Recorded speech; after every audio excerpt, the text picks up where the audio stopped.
Everyone and welcome to think SSC. आप सभी का थिंक एसएससी के प्लेटफॉर्म पे बहुत बहुत स्वागत है।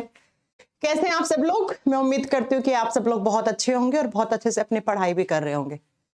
मैम क्लास स्टार्ट नहीं हुई है। क्लास बच्चा टाइम से पहले थोड़ी ना स्टार्ट हो जाएगी। जब टाइम नहीं होता उससे पहले क्लास में सोर्स एरर आता रहता है ना। एक दो मिनट का तो समय देंगे ना आप क्लास स्टार्ट करने में, कि नहीं देंगे? ऐसे स्टार्ट कर दे। हाँ चलो, निर्भय आ चुके हैं, विकास कुमार आ चुके हैं, सनु कुमार सिन्हा कह रहे हैं फ्रॉम पटना, ओके। रघुराज कौशल आ चुके हैं, पंकज आ चुके हैं, विकास आ चुके हैं, सानू कुमार आ चुके हैं, कुनार शेखर आ चुके हैं, पंकज जी आ चुके हैं, उसके बाद कुमकुम सिंह भी आ चुके हैं। ठीक है, कृष्णो मैम आप कैसे? मैं अच्छी हूँ बेटा, आप बताओ। सौरभ कुमार गिरी और आ चुके हैं, वीरेंद्र कुमार आ चुके हैं, विजेंद्र कुमार। चलो आज की क्लास स्टार्ट करें। आज अपना रेस्पिरेटरी सिस्टम हमें खत्म करना है, ठीक है। उस दिन ही हो जाता, लेकिन उस दिन आपको पता है ना कि लास्ट क्लास में थोड़ा सा माइक का प्रॉब्लम हो गया था, माइक की बैटरी चली गई थी।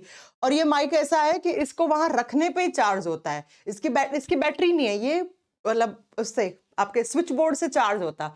अदरवाइज तो बैटरी चेंज कर लेती मैं, लेकिन बैटरी इसमें डलती नहीं है, स्विच बोर्ड से ही चार्ज होता है, जैसे चार्जर लगता है ना फोन का। आवाज नहीं आ रही है? कौन कह रहा है ये आवाज नहीं आ रही? अरे यार तुम लोग बड़े परेशान करते हो। सामने मेरे माइक मुझे दिख जाता है आवाज कब आती है कब नहीं आती है, ठीक है ना। ओके चलो, वरना अपना उसी दिन चैप्टर खत्म हो जाता। उस दिन आपका ये थोड़ा सा साउंड का इशू हो गया था, मैं चार्जिंग कर नहीं सकती थी, आपको बोल भी नहीं पाई मैं। और मैंने उधर बोला, एक मैसेज डाला, उतने में टेक्निकल टीम वालों ने बंद भी कर दी क्लास। चलो आइए स्टार्ट करें क्लास। हाँ जी करें स्टार्ट। हम पढ़ रहे थे रेस्पिरेटरी सिस्टम। थोड़ा सा 5 मिनट में रिवीजन करते हैं। लास्ट क्लास में हमने क्या पढ़ा था? हमने पढ़ा था सबसे पहले एयर कहां से आती है? नोज से। नोज से कहां जाती है? नोज से जाती है बच्चा नाक से। आपकी एयर कहां पे? तो विंड पाइप में। विंड पाइप का नाम क्या है? ये सब आपको याद होना चाहिए। अब इतना तक तो आपको याद आज याद हो जाना चाहिए था। नोज से कहां जाती है? अच्छा नोज से पूरा लिख लेते हैं अपन ना। नोज से जाती है आपकी फेरिंग्स में। ये सब मैं पढ़ा चुकी हूं आपको। फेरिंग्स को हिंदी में कहते हैं हम ग्रसनी। फेरिंग्स से जाती है लैरिंग्स। और लैरिंग्स क्या होता है? साउंड बॉक्स, जहां से साउंड निकलती है, साउंड जनरेट होता है। और उसके बाद लैरिंग्स कौन सी पाइप पे रहता है? विंड पाइप, जिसको आप ट्रैकिया कहते हैं। ट्रैकिया डिवाइड हो जाती है। अब आप सभी लोग बताओ, ट्रैकिया जब पहली बार डिवाइड होती है तो उसको हम क्या कहते हैं? जब ट्रैकिया पहली बार डिवाइड होती है तो उसको ब्रोंकी कहा जाता है। कहा था ना हमने, जब ट्रैकिया सेकेंडरी डिवीजन होता है ट्रैकिया का, तो हम उसको क्या बोलते हैं? हम ब्रोंक्यूल्स बोलते हैं। और ट्रैकिया जब लास्ट टाइम डिवाइड होती है तो उसको हम एल्वेओली कहते हैं। एल्वेओली, जिसको हम हिंदी में कुपिका कहते हैं। कुपिका जैसी स्ट्रक्चर होती है, कुछ ऐसी स्ट्रक्चर में डिवाइड हो जाता है। कोई बात नहीं, आपकी फर्स्ट क्लास है तो बच्चा लास्ट क्लास देख लो नरेंद्र, आज की समझ में नहीं आएगी आपको। तो ये हम लास्ट क्लास में पढ़ चुके थे। अब थोड़ा सा एल्वेओली के बारे में आज पढ़ेंगे। तो जरा अपनी हेडिंग दो एल्वेओली, फिर हम दिखाते हैं कैसी होती है ये एल्वेओली। याद है ना, कोरोना के समय लोग मर गए थे किसकी कमी से? ऑक्सीजन की कमी से।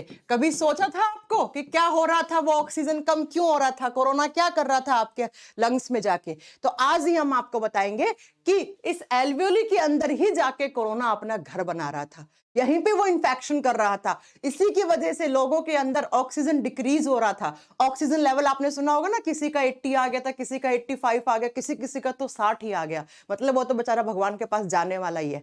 तो आज हम वही बात समझेंगे, ठीक है। एल्वेओली क्या होती है? जैसे बच्चों आपने पढ़ा था किडनी एक ऑर्गन है ना। लेकिन किडनी ऑर्गन है, ऑर्गन किससे बना हुआ है? तो आप क्या बताओगे बच्चा? किससे बना हुआ है? ऑर्गन किससे बनते हैं? सेल से। यानी कि हमारे शरीर में जितने भी ऑर्गन्स हैं वो सबसे छोटी इकाई सेल यानी कोशिका से मिलकर बने हुए होते हैं। अगर मैं बोलूं ब्रेन सेल्स क्या कहलाती है? न्यूरॉन। अगर मैं बोलूं आपसे किडनी की सेल्स तो नेफ्रॉन। ऐसे ही मैं अगर पूछूं ब्लड में कौन सी सेल्स होती हैं, आपने सुना होगा आरबीसी, डब्ल्यूबीसी, ये सब होती है। ऐसे ही आपसे पूछ ले फेफड़े में कौन सी सेल्स होती हैं, तो आपको बताना है एल्वेलाई। लंग्स की जो सेल होती है, सेल ऑफ लंग्स, इनको बोलते हैं हम फेफड़ों की कोशिका। यानी कि हमारे फेफड़ों के अंदर जो सबसे छोटी स्ट्रक्चर है उसको हम क्या बोलेंगे? फेफड़ों की कोशिका बोलेंगे। और फेफड़ों की कोशिका किसको कहते हैं हम? एल्वेलाई को कहते हैं, या हम इसको कहते हैं unit of lungs. Unit of lungs, फेफड़ों की इकाई, यानी कि ये वही इकाई है जिससे हमारे लंग्स मिलकर बने हुए होते हैं। अगर आप फेफड़े को निकाल के उसको इलेक्ट्रॉन माइक्रोस्कोप के नीचे रखोगे तो आप देखोगे एक फेफड़े के अंदर इस तरीके की आपको कूप जैसी बहुत सारी, ऐसे मान लो गुब्बारा है, गुब्बारे जैसी आपको बहुत सारी स्ट्रक्चर मिलती हैं, या अंगूर जैसी, जैसे अंगूर का गुच्छा होता है ना, ऐसी होती है ये दिखने में। चलो आपको दिखाते हैं कैसी होती है ये दिखने में। कुछ ऐसी सी रहती है आपकी एल्वेलाई। ये देखो ऐसा लग रहा है ना कि ये गुच्छा है, गुच्छे के ऊपर अंगूर लगे हुए हैं, तो ये रही आपकी एल्वेलाई। इनको बोलते हैं सेल्स ऑफ लंग्स, यानी कि सेल्स ऑफ लंग्स का मतलब फेफड़ों की सबसे छोटी इकाई। फेफड़ा जिससे मिलकर बना हुआ है उसको एल्वेलाई कहते हैं। अब बात ये आती है कि मैम ये कितनी होती हैं, तो बच्चों जब कितनी की बात करते हैं ना, तो एल्वेलाई एक फेफड़े में 1,00,000 होती है। एक फेफड़े में लिख लो 1 लाख इन 1 लंग। कितनी होती है एल्वेलाई? पहले लिख देना, ग्रेप्स लाइक स्ट्रक्चर होती है ये अंगूर जैसी स्ट्रक्चर होती हैं, अंगूर जैसी संरचनाएं या कूप जैसी स्ट्रक्चर होती हैं। या आपसे पूछ ले फेफड़ों की सेल्स को हम क्या कहते हैं? इनको कभी कभी एयर सैक भी कहा जाता है। इनको एयर सैक यानी कि वो सैक जिसके अंदर हवा है, अभी बात करेंगे कहां से आता है। हवा का गुब्बारा कहते हैं हम इसको, हवा का गुब्बारा भी कहते हैं। अंगूर लाइक स्ट्रक्चर होती हैं या हवा का गुब्बारा कहते हैं इनको। कितनी होती हैं ये? 1 लाख इन 1 लंग, यानी कि एक फेफड़े के अंदर 1,00,000 होती है। जैसे हमने पढ़ा था नेफ्रॉन कितने होते हैं, नेफ्रॉन एक किडनी के अंदर 1 मिलियन थे, जबकि आपको याद रखना है जो एल्वेलाई होती है वो एक फेफड़े में 1,00,000 होती है। अब बच्चों जब हम कहते हैं फेफड़ों का काम क्या होता है, आप सब बताओ फेफड़ों का क्या काम है? तो फेफड़े का काम होता है ऑक्सीजन को इन करना, और हमारे बॉडी में जितना भी CO2 होता है उस CO2 को बाहर करना, आउट करना। और इसी प्रोसेस को तो ही हमने लास्ट क्लास में क्या नाम दिया था? इसी को ही तो हम ब्लड प्यूरिफिकेशन बोलते हैं, रक्त का शुद्धिकरण, खून का शुद्धिकरण, हम इसी को ही तो कहते हैं। हम कहते हैं कि हमारे फेफड़े कौन से प्रोसेस पे काम करते हैं? हमारे फेफड़े ब्लड प्यूरिफिकेशन पे काम करते हैं। और ब्लड प्यूरिफिकेशन का मतलब क्या हो गया? ऑक्सीजन का हमारे खून में घुलना, और जितना भी हमारे बॉडी में CO2 होता है उसका हमारे बॉडी से बाहर निकलना। फेफड़ा ऊपर की तरफ फेंकेगा CO2 को, फिर विंड पाइप में, विंड पाइप से आपकी नाक से आप जब सांस छोड़ोगे तो उसमें CO2 बाहर हो जाता है। या कभी कभी हम इसी प्रोसेस को कह देते हैं एक्सचेंज ऑफ गैसेस, गैसों का आदान प्रदान। आदान प्रदान कैसे? तो मैंने बोला ना बच्चा, एक्सचेंज ऑफ गैसेस का मतलब क्या हो गया? गैसों का आदान प्रदान, यानी कि हमारे खून में ऑक्सीजन आ रहा होता है और CO2 बाहर जा रहा होता है। तो अगर आपसे कोई पूछ ले कि प्यूरिफिकेशन ऑफ गैसेस, या आपसे पूछ ले प्यूरिफिकेशन ऑफ ब्लड, या पूछ ले कहां पे ऑक्सीजन घुलता है, कहां पे CO2 बाहर जाता है, अब आप बोलोगे लंग्स तो वो में तो होता है, लेकिन लंग्स में कहां होता है? तो लंग्स की सेल्स में। और लंग्स की सेल्स को हम क्या बोलते हैं? एल्वेलाई कहते हैं। इसीलिए हमने इसको बोला एयर सैक। इसके पास एयर है, इसके पास हवा है, तो हवा से भरा हुआ गुब्बारा होता है ये हमारे फेफड़े के अंदर। अब इसमें कैसे ऑक्सीजन आता है, कैसे CO2 जाता है, इस प्रोसेस को बहुत ध्यान से समझना। बहुत सारे बच्चों को ये चीज टफ लगती है, कैसे होता है, कैसे ऑक्सीजन घुल जाता है, कैसे CO2 बाहर जाता है। उसको समझने के लिए मैंने एक एल्वेलाई बना दिया। मान लो ये एक एल्वेलाई है ना। इस एल्वेलाई में खून तो रहता ही है, खून आता है इसके पास, पूरे के पूरे हार्ट से पूरा ब्लड यहां आता है, इसमें खून है। अब इस एल्वेलाई के पास ये जो ब्लड है ना, ये ब्लड हमारे बॉडी से आया, और हमारा बॉडी के पास CO2 ज्यादा होता है। अच्छा पहले आप इसको ऐसे समझो, मैं बहुत ही बेसिक लैंग्वेज में आपको समझा रही हूं। हमने अभी तक ये पढ़ा कि हम बाहर से एयर लेते हैं, बोली नहीं ये बात मैंने, बाहर से हम क्या लेते? हम हवा लेते हैं। अब आप लोग मुझे ये बताओ कि जब हम बाहर से हवा लेते हैं उसमें ऑक्सीजन का लेवल कितना होता है? आप सबने पढ़ा होगा, छोटी क्लास से पढ़ते आ रहे, ऑक्सीजन 21% होता है, इतना ही होता है ना। नाइट्रोजन कितना होता है हम जब बाहर से लेते हैं? उसमें 78% होता है। और कार्बन डाइऑक्साइड कितना होता है? 0.03% होता है, इतना ही होता है ना। हवा किसको कहते हैं? हवा is the mixture of gases. हवा किसको बोलते हैं हम? मिक्सचर ऑफ गैसेस, गैसों के मिश्रण को हवा कहते हैं। और इस हवा में ऑक्सीजन लगभग 21% है, नाइट्रोजन 78% है, CO2 0.03% है। अदर गैसेस भी होती है, हमें उनसे मतलब नहीं है। आपने ये एयर ली, अब ये एयर कहां से आई? नाक से। नाक से कहां, मैं पूरा लिखूंगी नहीं अब। नाक से फेरिंक्स, फेरिंक्स से लैरिंक्स, लैरिंक्स से ट्रैकिया, ट्रैकिया से ब्रोंकाई, ब्रोंकाई से ब्रोंक्योल्स, और ब्रोंक्योल से होती हुई ऐसे एयर आ रही है। कहां पे? आपके फेफड़ों की सेल्स में। फेफड़ों की सेल्स में एयर आ रही है ना। अब ध्यान रखना, जब बाहर से एयर आ रही है तो उसमें ऑक्सीजन, हमें सिर्फ किससे मतलब है? एयर में हमें सिर्फ ऑक्सीजन से मतलब है। हमें सिर्फ किससे मतलब है? ऑक्सीजन से मतलब है। जब आप बाहर से हवा लेते हो उसमें ऑक्सीजन क्या है? ज्यादा है। CO2 कितना है? CO2 तो बहुत कम है मैम, CO2 तो सिर्फ 0.03% है। तो हम जो बाहर से सांस ले रहे हैं उसमें जो एयर आ रहा है, उस एयर में ऑक्सीजन का परसेंटेज ज्यादा है, ऑक्सीजन का कॉन्सेंट्रेशन, ऑक्सीजन गैस की सांद्रता ज्यादा है, जबकि कार्बन डाइऑक्साइड की सांद्रता, कार्बन डाइऑक्साइड की कॉन्सेंट्रेशन कम है। ये बात आप सब लोग जानते हो, कोई नई बात नहीं पढ़ाई मैंने। अब बच्चों, हमारे बॉडी में जो फेफड़ों की एल्वेलाई के पास जो खून होता है, इस खून में CO2 ज्यादा होता है। CO2 लगभग 3 से 4% होता है, और ऑक्सीजन का जो लेवल होता है वो कम होता है। यहां पे ऑक्सीजन का लेवल कम होता है। अब आप कहोगे मैम, ये ऑक्सीजन 3 से CO2 3 से 4% कहां से आ गया? अरे बच्चों, रेस्पिरेशन होता है तो क्या बनता है? कितनी बार पढ़ा चुकी हूं, ग्लूकोज टूटता है, टूटने से कार्बन डाइऑक्साइड हमारे बॉडी में बनता है, पानी बनता है, एनर्जी बनता है। ये प्रोसेस सारा दिन हो रही है आपकी सेल्स के अंदर। बिल्कुल सही आप सुन रहे हैं कि जब आप सांस ले रहे हैं तब तो आपने इतना CO2 लिया है, लेकिन हमारी बॉडी में CO2 बन भी तो रहा है। ये रेस्पिरेशन का केमिकल रिएक्शन होता है। कितनी बार पढ़ा है, आप जो खाना खाते हैं वो ग्लूकोज की फॉर्म में बदल जाता है, उस ग्लूकोज को बर्न करता है कौन? ऑक्सीजन, तो CO2 बनता है। तो हमारी बॉडी के हर एक सेल के पास, हर एक ऑर्गन के पास CO2 बना। अब ये CO2 खून में घुल के फेफड़ों के पास आ गया। किसके पास? लंग्स के पास आ गया। यानी कि हमारे बॉडी में CO2 का लेवल ज्यादा हो जाता है। अब यहां पे जो खून है, इस खून में देखो CO2 का परसेंटेज ज्यादा है, 3 से 4% है। ऑक्सीजन का लेवल कम है। अब कितना कम? तो भाई इससे तो कम ही होगा। आपने जब लिया ऑक्सीजन तो 21% लिया, फिर इस ऑक्सीजन को यहां पे काम में भी तो ले रहे हो, तो कम होगा ना आपके बॉडी में ऑक्सीजन। ऑक्सीजन को काम में लिया तो CO2 बना, तो ऑक्सीजन तो क्या होगा बच्चा? ऑक्सीजन काम में ले रहे हो तो खर्च कर रहे हो ऑक्सीजन, तो ऑक्सीजन का लेवल आपके बॉडी में कम हो जाएगा। तो बच्चों, अब क्या होता है, अब बड़ा ध्यान से सुनना आप, क्या होगा? यहां पे CO2 का लेवल क्या है? ज्यादा। यहां पे CO2 का लेवल क्या है? कम। यानी कि जो बाहर से सांस लिया, एयर लिया, उसमें CO2 कम आया, आपके लंग्स के पास CO2 ज्यादा है।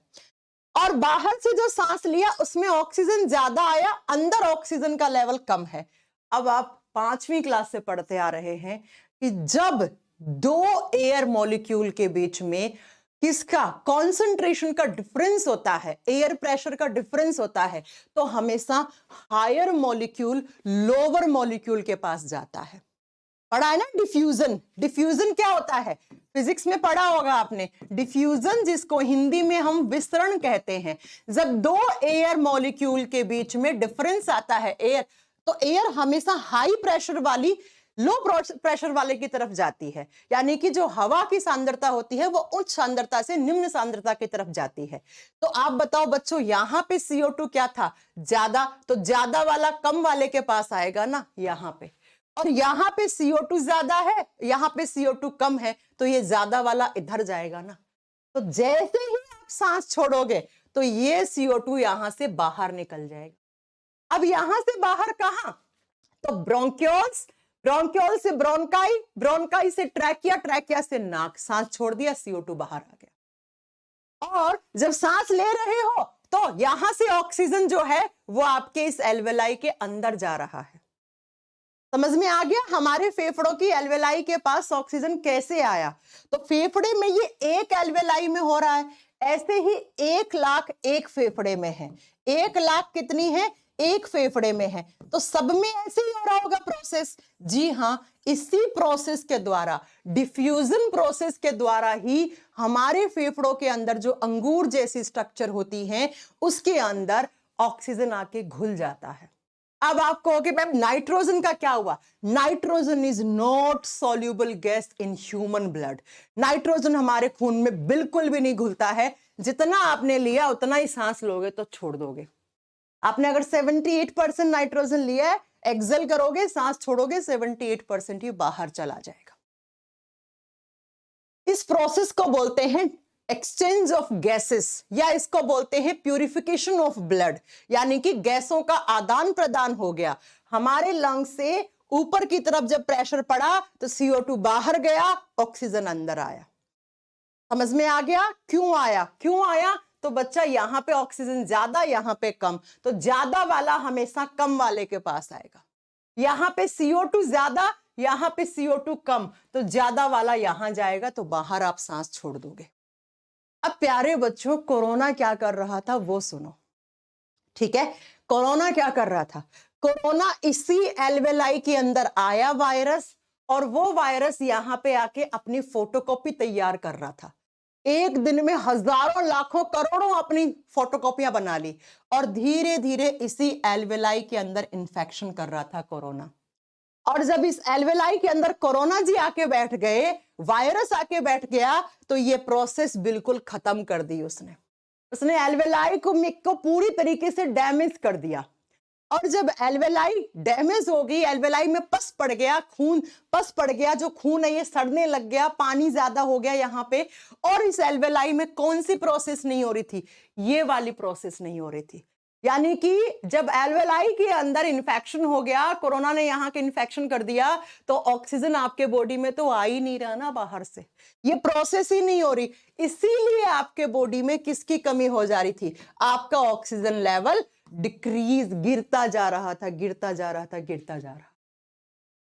इसीलिए आप लोगों को उस समय ऑक्सीजन सिलेंडर की जरूरत पड़ी कि भाई आपके बॉडी में तो, फेफड़ों में तो इन्फेक्शन हो गया, कोरोना बैठा है वहां पे डिफ्यूजन नहीं हो रहा, वहां पे ऑक्सीजन नहीं एंटर कर रहा, तो बाहर से तो ऑक्सीजन 24 घंटे लगाना पड़ेगा ना, नहीं तो मर जाओगे। नहीं तो ऑक्सीजन लेवल देखा होगा ना, उंगली पे एक इंस्ट्रूमेंट था, मेरे पास पड़ा भी होगा, उधर पड़ा होगा, उसको लगा के, जिसको ऑक्सीमीटर कहते हैं, उससे ऑक्सीजन का लेवल मेजर कर रहे थे सब लोग।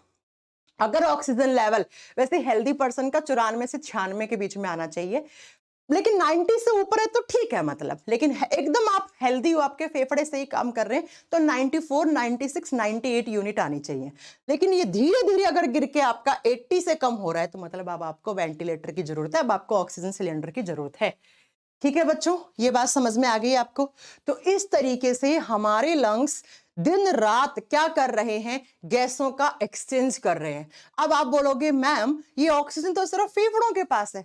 अरे भैया, ये ऑक्सीजन ब्लड में घुलेगा, और ब्लड तो आप जानते हैं 24 घंटे 7 दिन, सारा दिन खून ऊपर नीचे हो रहा है, खून ऊपर नीचे हो रहा है। तो खून इसी ऑक्सीजन को कहां पे? हमारे बॉडी ऑर्गन्स के बीच में छोड़ाता है। हमारे शरीर के विभिन्न अंगों के बीच में खून इस ऑक्सीजन को छोड़ के आ जाता। समझ गए? है ना? तो आपसे पूछ ले फेफड़ा क्या काम करता है, तो फेफड़ा ये काम करता है, एक्सचेंज ऑफ गैसेस, या ब्लड प्यूरिफिकेशन, या गैसों का आदान प्रदान, या ऑक्सीजन घोलता है, CO2 बाहर छोड़ता है। किस प्रोसेस से? डिफ्यूजन, डिफ्यूजन से होता है। ठीक है बच्चों, ये एक एल्वेलाई की बात थी, ऐसे पूरी की पूरी 1 लाख में सेम प्रोसेस हो रहा होता है। मैं आपको जनरल नॉलेज के लिए बता दूं, न्यूमोनिया अगर किसी को होता है ना, तो अच्छा, कोरोना और न्यूमोनिया लगभग एक जैसी बीमारी है। न्यूमोनिया में भी यहीं पे इन्फेक्शन होता है। सुना होगा फलाना इंसान के फेफड़ों में पानी भर गया, फेफड़ों में नहीं, वो एल्वेलाई में पानी भर जाता है, फिर पस पड़ जाता है, न्यूमोनिया बिगड़ गया, अब इसका कुछ नहीं हो सकता, अब तो मरेगा ये बच्चा, है ना? तो न्यूमोनिया हो गया, आजकल ये रीका जीका वायरस बहुत चल रहे हैं, ये सब आपके रेस्पिरेटरी सिस्टम को डैमेज करने का काम करते हैं। समझ में आ गई मेरी बात? चलो, नहीं आई इसी चीज को अब थोड़ा सा अच्छे तरीके से मैं और समझाती हूँ। चलो आओ, आप ना ब्रीदिंग की 2 प्रोसेस करते हो, आप सांस 2 तरीके से लेते हो। अब आप कहोगे मैम सांस तो एक ही तरीके से लेते हैं हम। चलो सुनो, ब्रीदिंग का मतलब होता है एक प्रोसेस ऑफ इनहेलेशन, यानी कि आप अंदर लेते हो सांस को, इसको बोलते हैं सांस अंदर लेना, इनहेलेशन। ठीक है बच्चों। दूसरा होता है, इसको इंस्पायरेशन भी बोलते हैं कभी कभी, इसको एक्सपायरेशन बोलते हैं, और इसको बोलते हैं एक्सहेलेशन, यानी कि सांस लेते समय क्या होता है और सांस छोड़ते समय क्या होता है। इसको बोलते हैं अंतःश्वसन। अंतःश्वसन का मतलब है जब आप सांस अंदर ले रहे हो। ब्रीदिंग दो टाइप से होती है, एक सांस लेना और एक सांस छोड़ना, इसको बोलते हैं बाह्य श्वसन। सांस लेना, सांस छोड़ना।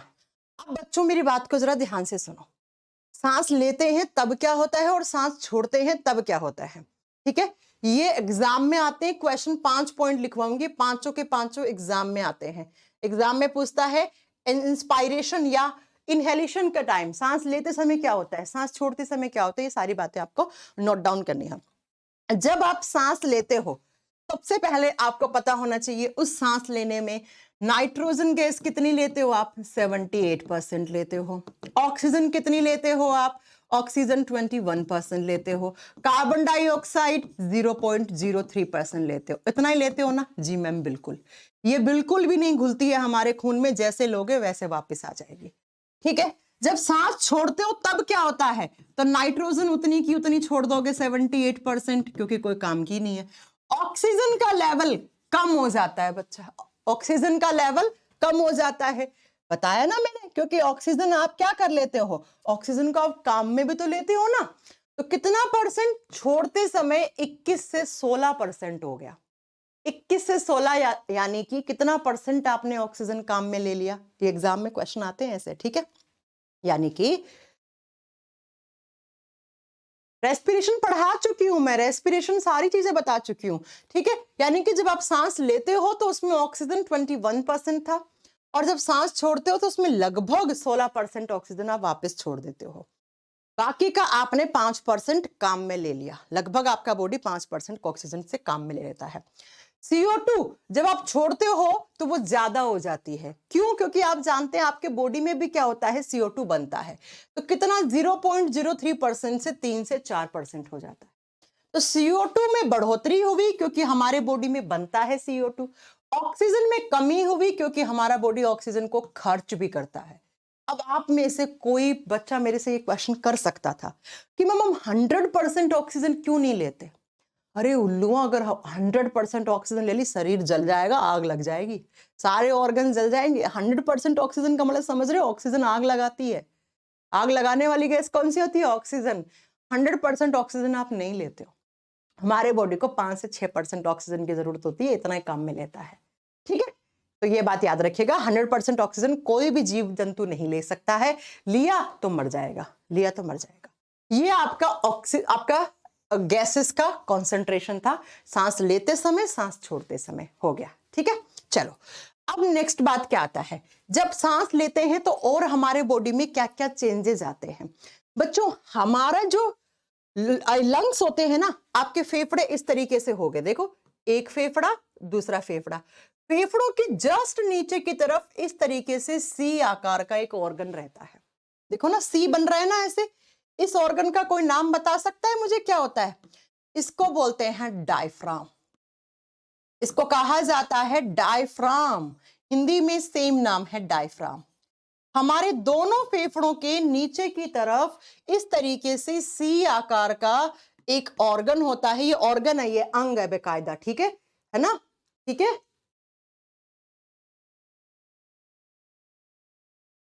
है ना? तो इस सी आकार के ऑर्गन को हम क्या कहते हैं? इसको डायफ्राम कहते हैं। ये डायफ्राम किसका बना हुआ है बच्चों? लिखना, it is a muscular organ. ये एक मस्क्यूलर ऑर्गन है, और मस्क्यूलर ऑर्गन का मतलब होता है मांसपेशीय अंग। ऐसा ऑर्गन जो सिर्फ मांसपेशी से बना हुआ हो, जिसमें हड्डी नहीं होती हो, जिसमें बोन नहीं है, हड्डी नहीं है, उसको बोलते हैं हम मस्क्यूलर ऑर्गन। ठीक है, जैसे हमारे हार्ट में कोई हड्डी नहीं होती, वो भी मांस का टुकड़ा है। जीभ में कोई हड्डी नहीं है, मांस का टुकड़ा है। ऐसे ये भी एक मांस का टुकड़ा है, ऐसे सी आकार का। ये क्या करता है? ये आपकी, ये इसके काम से याद रखो आप, तो ये आपकी रेस्पिरेशन रेट को कंट्रोल करता है बच्चा। किसको? रेस्पिरेशन रेट को कंट्रोल करता है, श्वसन दर को नियंत्रित करके रखता है। ये डिसाइड करता है कितना ऑक्सीजन अंदर आएगा, कितना CO2 बाहर जाएगा। ये डिसाइड करता है रेस्पिरेशन रेट को कि भैया कितना % ऑक्सीजन बाहर जाना चाहिए बॉडी से। अगर यहाँ पे 16% से ज्यादा ऑक्सीजन बाहर चला गया तो बॉडी में ऑक्सीजन की तो कमी हो जाएगी ना, है ना। और अगर यहाँ से कार्बन डाइऑक्साइड 1% ही बाहर गया तो बॉडी में CO2 ज्यादा हो जाएगा ना। तो रेस्पिरेशन रेट को कौन कंट्रोल करता है? अगर आपसे पूछ लिया तो आप बताओगे बच्चा वो डायफ्राम करता है। इसी डायफ्राम का काम होता है। और मैं आपको जनरल नॉलेज के लिए क्वेश्चन बता दूं, जब इस डायफ्राम के पास CO2 ज्यादा हो जाता है, ऑक्सीजन कम हो जाता है, तो आपको हिचकियां आती हैं, हिचकियां आती हैं, हिकअप्स आते हैं, है ना। जब आपके डायफ्राम के पास CO2 का लेवल ज्यादा हो जाए, ऑक्सीजन कम होने लगे, तो आपको हल्की सी हिचकी आना शुरू होती है। अब कुछ लोग कहेंगे मैम हिचकी तो कोई याद करता है तब आती है। ये सब फालतू की बातें होती है, सब मिथ होते, भ्रम होते, ऐसी कोई बात नहीं होती। साइंटिफिक रीजन ये है कि अगर आपको हिचकी आ रही है तो थोड़ा घूमो फिरो, थोड़ा सा लंबी लंबी सांस लो, लंबी लंबी सांस छोड़ो, ठीक हो जाएगा थोड़ी देर। ठीक है बच्चा। तो डायफ्राम इस तरीके से सी के जैसा स्ट्रक्चर होता है, जो एक मांस का टुकड़ा है, इसमें हड्डी वड्डी नहीं होती है, एक मस्कुलर ऑर्गन होता है। और बच्चों इसके पास जब ऑक्सीजन कम होता है, CO2 ज्यादा होने लग जाता है, तो ये इंडिकेट करता है हिचकी आने को। हिचकी आना शुरू हो जाती है, आपके बॉडी में थोड़ी सी फंक्शनिंग, थोड़े से काम स्लो होने लग जाते हैं। ठीक है। तो मैं आपको ये बताना चाह रही हूं कि ये मांस का टुकड़ा है, जीभ आपके मांस के टुकड़ा है, जीभ को देखो ना, आप कैसे भी हिला सकते हो, तो ये भी ऐसे ऐसे होता रहता है, ऐसे ऐसे। तो एग्जाम में क्वेश्चन आता है कि जब आप सांस लेते हो तब आपका डायफ्राम ऊपर जाता है या नीचे। आप खुद सोचो, इन फेफड़ों में जब सांस ले रहे हो तो ऑक्सीजन अंदर आ रहा है ना, भर रहा है ना, तो फेफड़ा थोड़ा सा एक्सपेंड कर जाएगा, थोड़ा सा इस तरीके से इसका फैलाव हो जाएगा। ऑक्सीजन भर रहा है भैया जब सांस ले रहे हो तो, है ना। तो ये फेफड़ा थोड़ा सा ऐसे खिसकने लगे। अरे भाई, जब पॉलीथीन होती है, पॉलीथीन के अंदर आप 1 लीटर की पॉलीथीन है, आप उसमें 1.25 लीटर पानी डाल दो तो कैसी हो जाती है ना। ठीक ऐसे ही आपके फेफड़ों में ऑक्सीजन जब आ रहा होता है तो ये फेफड़ा थोड़ा सा ऐसे साइज में हल्का सा फूल जाता है, बढ़ता नहीं है, फूल जाता है। तो ये डायफ्राम नीचे की तरफ चला रहा है।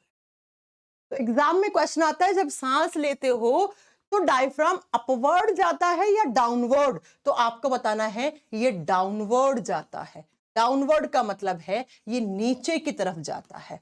और दूसरा आप लिख दो बच्चा, जब आप सांस लेते हो, इनहेलेशन करते हो, तो उस समय लंग्स क्या करते हैं? लंग्स बच्चा एक्सपेंड करते हैं। एक्सपेंड का मतलब होता है लंग्स में फैलाव हो जाता है, विस्तार करता है, यानी कि लंग्स का हल्का सा साइज क्या हो जाता है? इंक्रीज। हल्का सा साइज क्या? इंक्रीज, बढ़ जाता है, थोड़ा सा आकार में फुलावट आती है। बढ़ना तो नहीं बोल सकते, बढ़ने में तो बीमारी हो जाती है। ठीक है, हल्का सा क्या हो जाता है?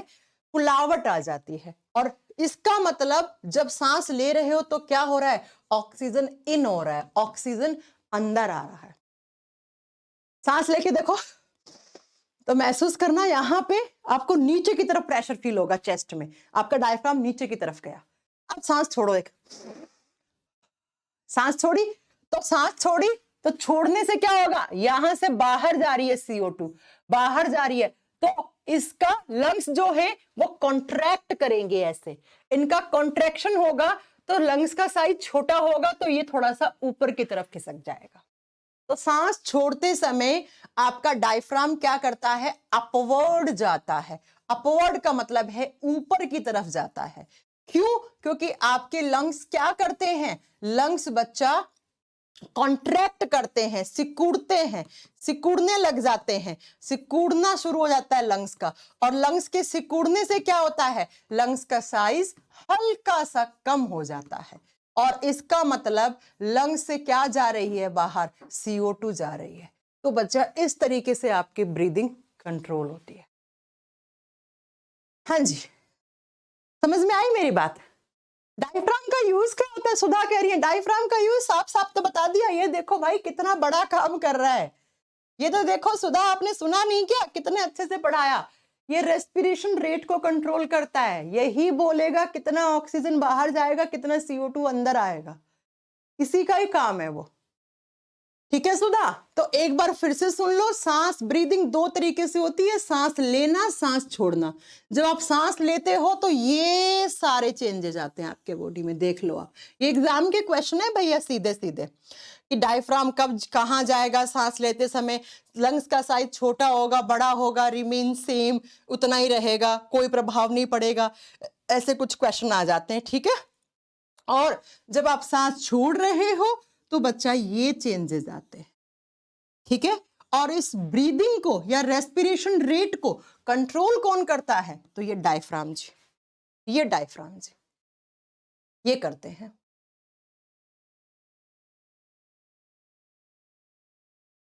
ठीक है? मेरी बात समझ में आ गई आप लोगों को इतनी? तो इस तरीके से शायद आपको समझ में आ गया होगा रेस्पिरेटरी सिस्टम आपका काम करता है।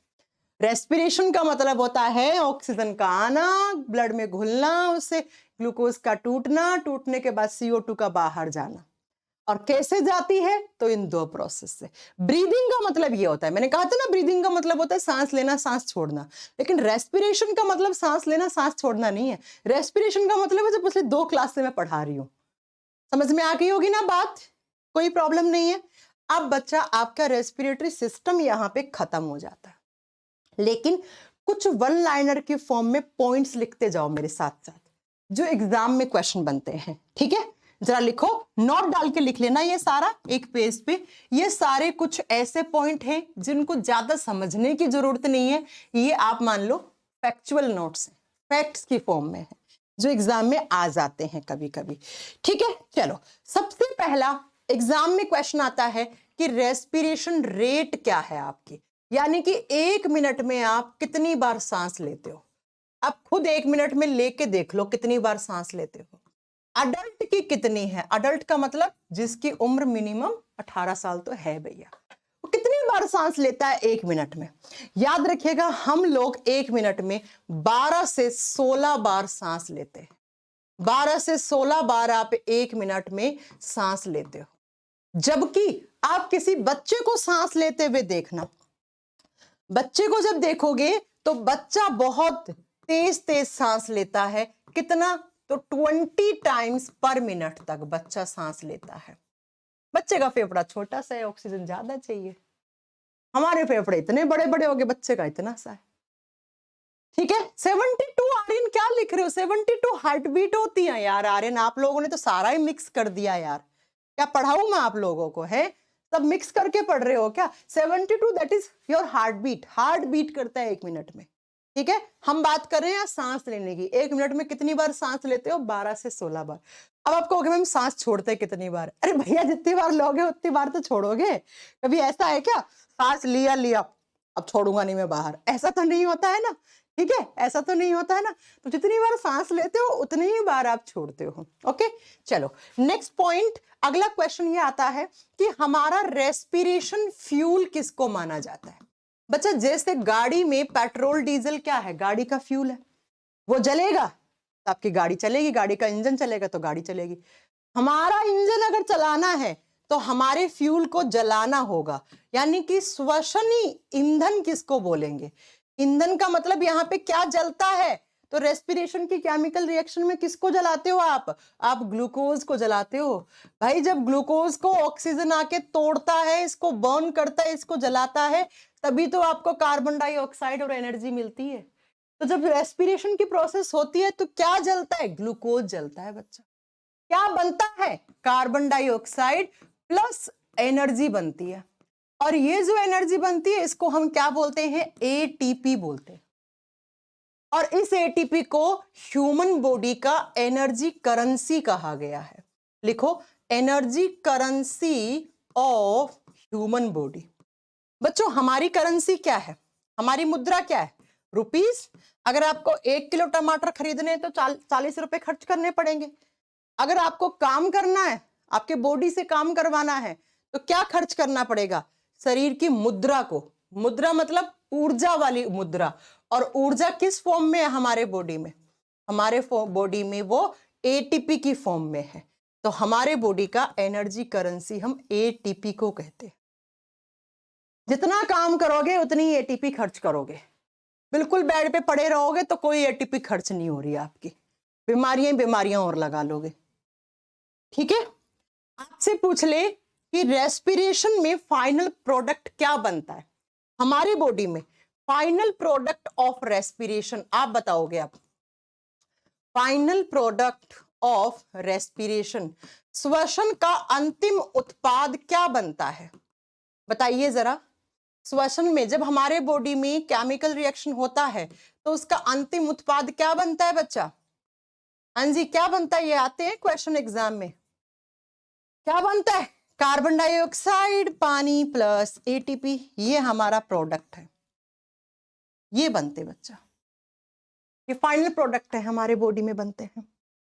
ठीक है, समझ में आ गई मेरी बात? अब नेक्स्ट क्वेश्चन सुनो। नेक्स्ट क्वेश्चन, हाँ सबने सही आंसर दिया, CO2 प्लस H2O के साथ एटीपी भी बोलोगे। नेक्स्ट आता है बच्चा, जो रेस्पिरेशन रेट होती, रेस्पिरेशन रेट है ना, जो अपनी श्वसन की दर है, इसको मेजर किससे करते हैं? कौन से इंस्ट्रूमेंट से? तो उस इंस्ट्रूमेंट को बोलते हैं स्पाइरोमीटर। स्पाइरोमीटर, सेम नाम हिंदी में बच्चा। स्पाइरोमीटर क्या होता है? ऐसा इंस्ट्रूमेंट जिसमें रेस्पिरेशन रेट मेजर की जाती है। रेस्पिरेशन रेट, रेस्पिरेशन रेट क्या होगा? कितना ग्लूकोज टूट रहा है, कितना CO2 बन रहा है, कितना पानी बन रहा है, कितना एनर्जी बन रहा है। लेकिन आपसे पूछ ले ऑक्सीजन लेवल कैसे मेजर करते हैं? तो बच्चा उसको ऑक्सीमीटर कहते हैं। दोनों में ये डिफरेंस है। ठीक है, आप कह दोगे मैम आपने तो ऑक्सीमीटर बताया था। ऑक्सीमीटर सिर्फ ऑक्सीजन का लेवल बताता है आपके बॉडी में, ठीक है ना? हाँ दीदी, ठीक है। चलो नेक्स्ट क्वेश्चन क्या? नेक्स्ट क्वेश्चन, अगला क्वेश्चन क्या आता है? क्या हो गया, गेट खोल दिया क्या? उसका फोन आ रहा है, एक बार बात कर लेना आप सपना दीदी का।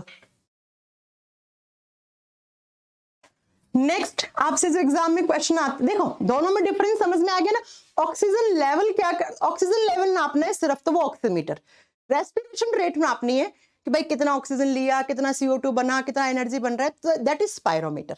नेक्स्ट, अब बच्चों आप जानते हो ये बात, हमारे बॉडी में जितने भी सारे ऑर्गन्स हैं वो जो भी काम करते हैं उन सबको कमांड कौन देता है? कौन देता है? आपका ब्रेन, दिमाग देता है कमांड। तो एग्जाम में क्वेश्चन आता है कि रेस्पिरेशन को कौन कंट्रोल करता है? बच्चों बहुत ध्यान से सुनना ये क्वेश्चन। अगर आपसे पूछ ले रेस्पिरेशन को कंट्रोल कौन करता है, ओनली रेस्पिरेशन को, ओनली रेस्पिरेशन का मतलब है श्वसन को कौन तो ब्रेन करता है। अब ब्रेन में तो बहुत सारे पार्ट होते हैं, आपको आगे पढ़ाएंगे कौन सा पार्ट। तो ब्रेन के अंदर एक हिस्सा होता है बच्चा जिसको आप क्या बोलते हो? जिसको आप बोलते हो पोन्स वैरोलाई, जिसको आप बोलते हो पोन्स वैरोलाई। ये रेस्पिरेशन को कंट्रोल करता है। अभी सिर्फ लिख के छोड़ देना, इसको पोन्स भी लिखा हुआ मिलता है अकेला तो भी सही है।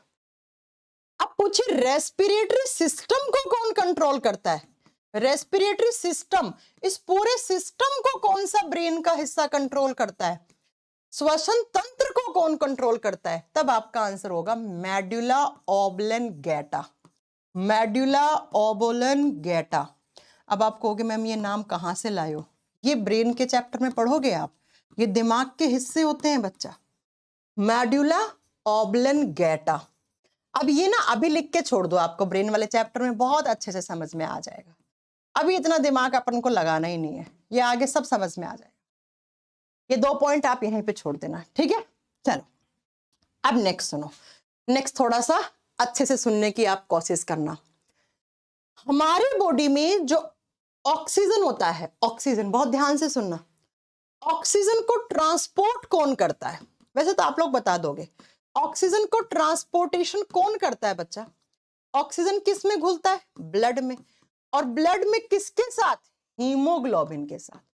अब सभी लोग ये बात जानते हो, हमारे खून का लाल रंग हीमोग्लोबिन की वजह से होता है, और यही हीमोग्लोबिन हमारे बॉडी में ऑक्सीजन के साथ जुड़ता है और ऑक्सीजन को ट्रांसपोर्ट करता है।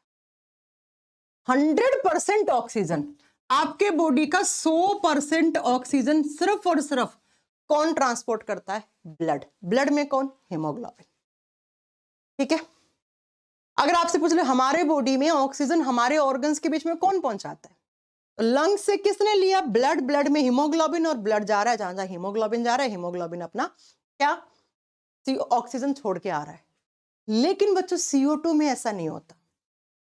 100% ऑक्सीजन को हीमोग्लोबिन ही छोड़ के आता है जहां जहां आपके बॉडी में जरूरत है वहां पे। लेकिन CO2 का ट्रांसपोर्टेशन कैसे होता है वो सुनो। CO2 का संवहन कैसे होता है वो सुनो। 3 तरीके से होता है। 3 तरीके से। कैसे कैसे? हाँ, कभी कभार बुक्स वाले आपको कंफ्यूज करने के लिए ये डाल देते हैं कि थोड़ा बहुत प्लाज्मा में भी ऑक्सीजन ट्रांसपोर्ट हो जाता है, ब्लड के अंदर ही प्लाज्मा होता है, वो इतना आपको नहीं याद रखना। आप तो बस ये याद रखो हीमोग्लोबिन ही सिर्फ ऑक्सीजन को ट्रांसपोर्ट करता है। प्लाज्मा भी होता है हमारे खून में, हल्का फुल्का, वो भी ऑक्सीजन ले जाता है, लेकिन 2-2.5% तक, ज्यादा नहीं। अब सुनो CO2 का ट्रांसपोर्टेशन कैसे होता है। CO2 का ट्रांसपोर्टेशन 3 तरीके से होता है। एक तो हीमोग्लोबिन के साथ ही आती है CO2। हीमोग्लोबिन के साथ भी CO2 आती है, लेकिन वो सिर्फ कितना % आती है आप बताओगे बच्चा? वो सिर्फ 20 से 25%। हीमोग्लोबिन सिर्फ 20 से 25% CO2 को फेफड़ों के पास लाके छोड़ेगा आपके बॉडी में से। मैम बाकी का आपके खून में होता है एक प्लाज्मा नाम की चीज, आगे पढ़ाएंगे आपको। ये अभी सिर्फ लिख के छोड़ दो, ये सब आपको आगे पढ़ने को मिलेंगी। ये प्लाज्मा भी आपके CO2 को ट्रांसपोर्ट करता है। कितना? तो लगभग 5-7% प्लाज्मा करता है। जो मेन है सुनने की बात वो ये सुनो, कितना हो गया ये? 20, 25 और 5%, 30% हो गया लगभग, मान लो, है ना। तो बाकी का जो बचा कितना? लगभग 70%। वो कैसे ट्रांसपोर्ट होता है? वो होता है बच्चा एसिड की फॉर्म में। कौन सा एसिड? उसका बन जाता है हमारे बॉडी में कार्बोनिक एसिड, कार्बोनिक अम्ल बन जाता है, जिसका फॉर्मूला होता है H2CO3। H2CO3 कैसे बना? हमारे बॉडी में पानी तो होता ही होता है और CO2 तो है ही, तो CO2 पानी के साथ जुड़ जाएगा तो केमिकल रिएक्शन होके एक एसिड बन जाएगा। कौन सा? H2CO3, और इसी को बोलते हैं कार्बोनिक एसिड, कार्बोनिक अम्ल। और ये क्वेश्चन PCS के एग्जाम का क्वेश्चन है कि हमारे बॉडी में CO2 का ट्रांसपोर्टेशन का एक तरीका और कौन सा है? एक तरीका और कौन सा है? तो आपको ये तरीका बताना है। हाँ जी, बता दोगे? ऑक्सीजन सिर्फ और सिर्फ हीमोग्लोबिन ट्रांसपोर्ट करता है, जबकि CO2 जो 100% CO2 है ना, उसमें से HbCO2 मतलब हीमोग्लोबिन सिर्फ 20 से 25% के लिए रिस्पॉन्सिबल है, और प्लाज्मा 5 से 7% के लिए, और बाकी का एसिड बन जाता है। कौन सा एसिड? H2CO3।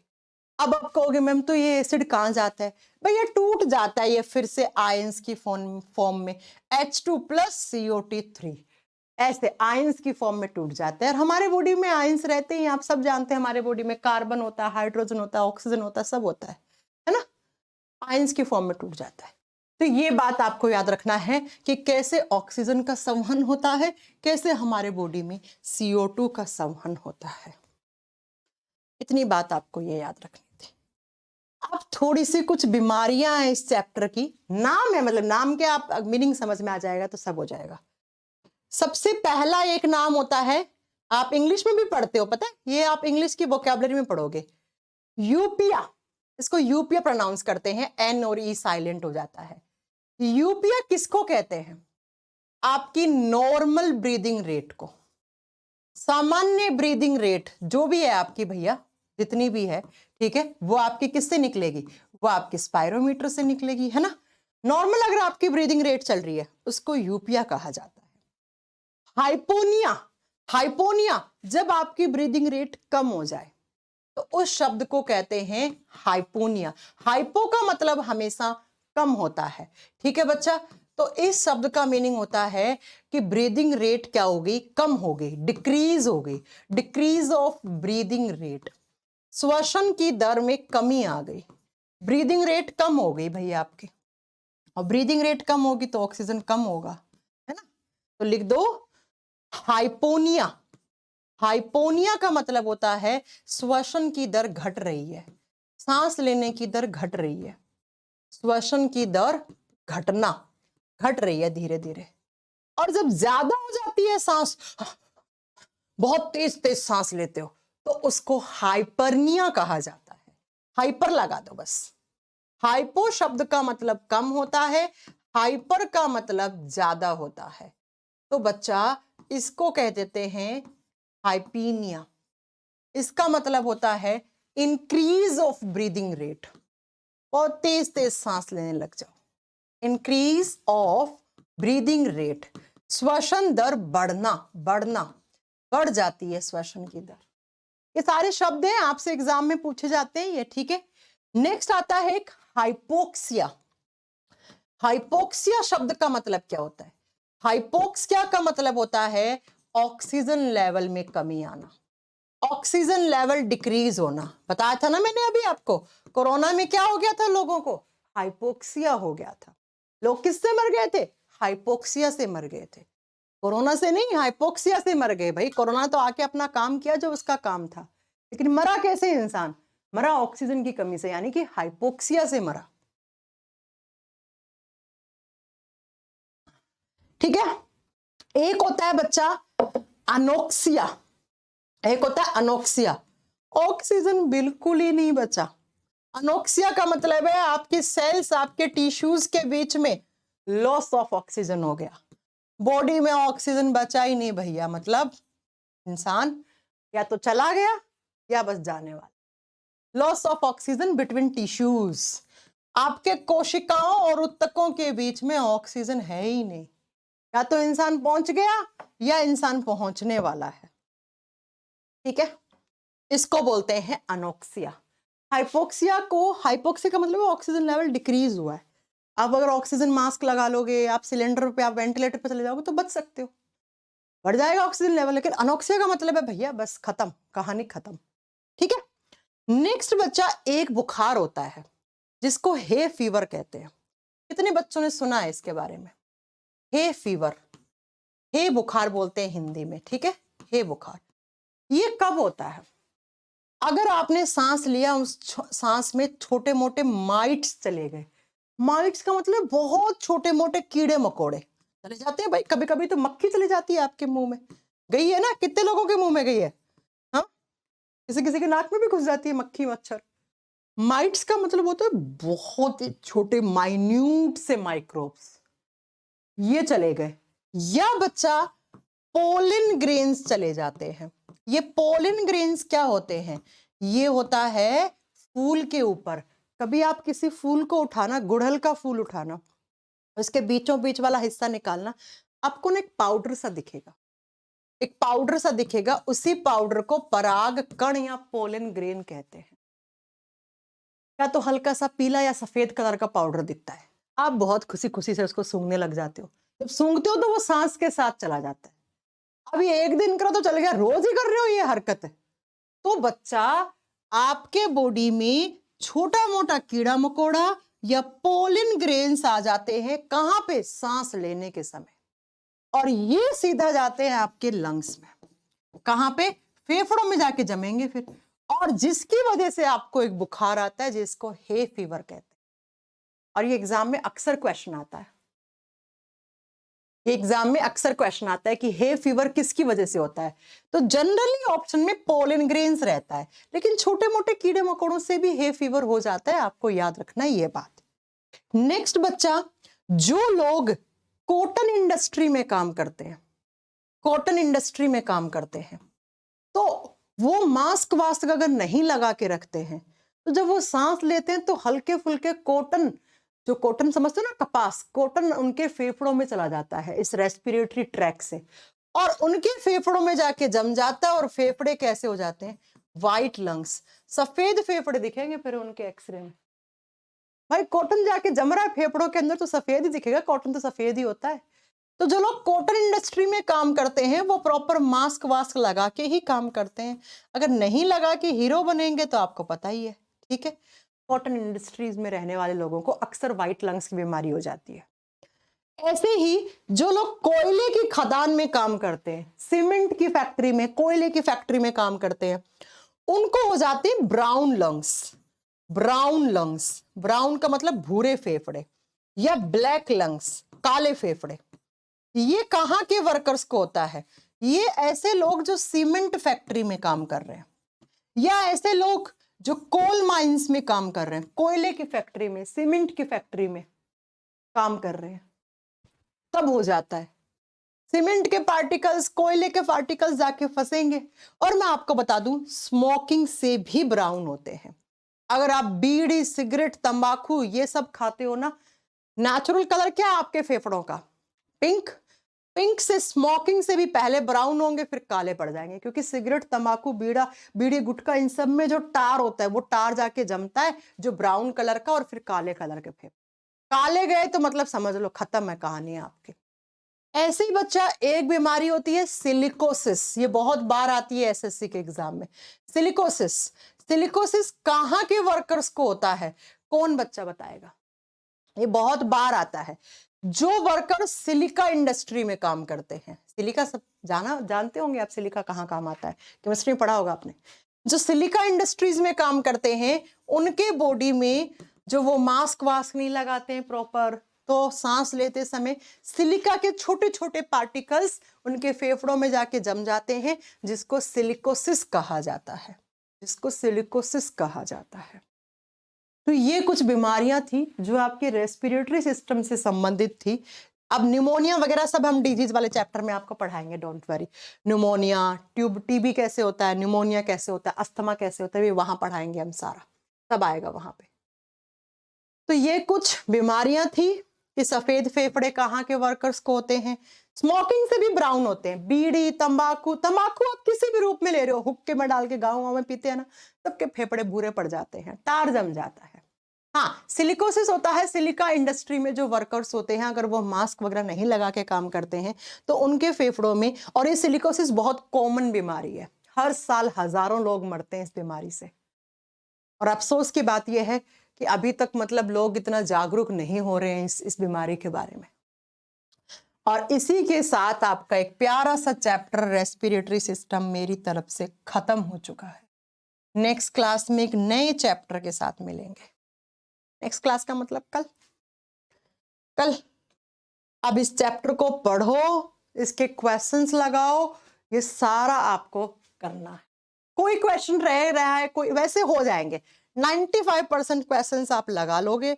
अगर फिर भी कोई क्वेश्चन बच जाता है, आपसे नहीं हो पा रहा है, आप मेरे से पूछ लेना कल की क्लास में। कल मैं स्टार्टिंग में 5 से 7 मिनट में आपके क्वेश्चंस ही पूछ लूंगी कि भाई बताओ लगाए हैं क्या क्वेश्चंस, कोई आया है डाउट? हाँ जी मैम, आप तीनों टीचर्स इतनी लोवेस्ट फीस में बेस्ट ऑफ बेस्ट कंटेंट देते हैं, तो बच्चा आपका काम क्या होना चाहिए फिर? शेयर करना होना चाहिए ना। आप बताओ ना अपने आसपास के बच्चों को फिर।